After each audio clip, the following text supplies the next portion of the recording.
नमस्ते दोस्तों, बोलती बुक्स विद अंजलि चैनल पर आपका स्वागत है।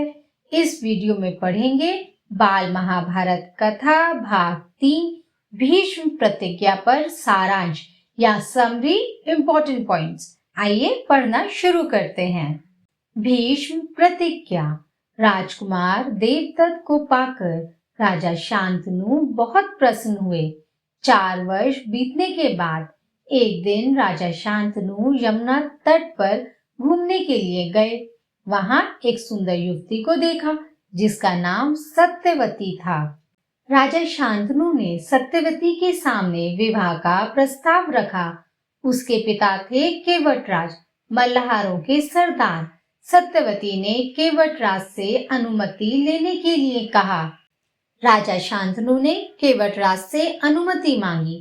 केवटराज ने वचन मांगा कि राजा शांतनु के बाद उनकी लड़की सत्यवती का पुत्र ही राजा बनेगा। शांतनु गंगा पुत्र देवव्रत को ही राजा बनाना चाहते थे। निराश मन से वापस लौट आए। देवव्रत ने देखा संसार का कोई सुख ऐसा नहीं है जो उनके पिता को प्राप्त नहीं है। उसके बाद भी पिता के मन में कोई दुख है।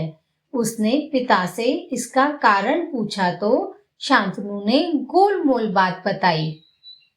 देवव्रत अपने पिता के सारथी से पूछताछ करके केवटराज से मिलने गए और पिता के दुख का कारण जाना। केवटराज ने जो बात राजा से कही थी वही बात दोहरा दी। देवव्रत ने वचन दिया कि वह राज्य का लोभ नहीं करेगा। सत्यवती का पुत्र ही राजा शांतनु के बाद राजा होगा। केवटराज को देवव्रत पर विश्वास था, लेकिन देवव्रत की संतान राज्य छीनने का प्रयत्न कर सकती है।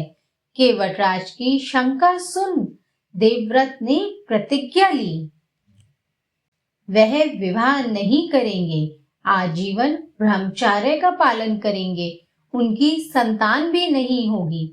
ऐसी कठोर प्रतिज्ञा के कारण देवव्रत का नाम भीष्म पड़ा।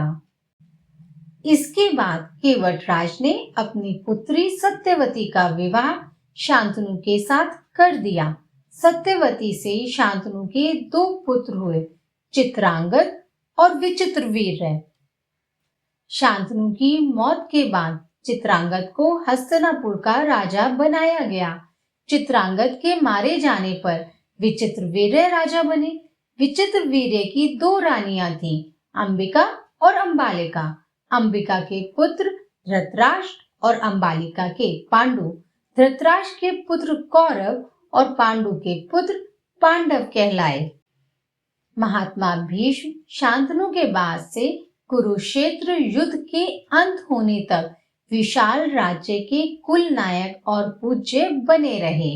इस चित्र में दिखाया गया है कि राजा शांतनु की 2 रानियां थीं, गंगा और सत्यवती। गंगा से देवव्रत हुए। सत्यवती से 2 पुत्र थे, चित्रांगद और विचित्रवीर्य। विचित्रवीर्य की 2 रानियां थीं, अंबिका और अंबालिका। अंबिका से हुए धृतराष्ट्र, जिनके पुत्र कहलाए कौरव, और अंबालिका के पुत्र थे पांडु। पांडु के पुत्रों को पांडव कहते हैं। बाल महाभारत कथा भाग 3 का सारांश समाप्त होता है।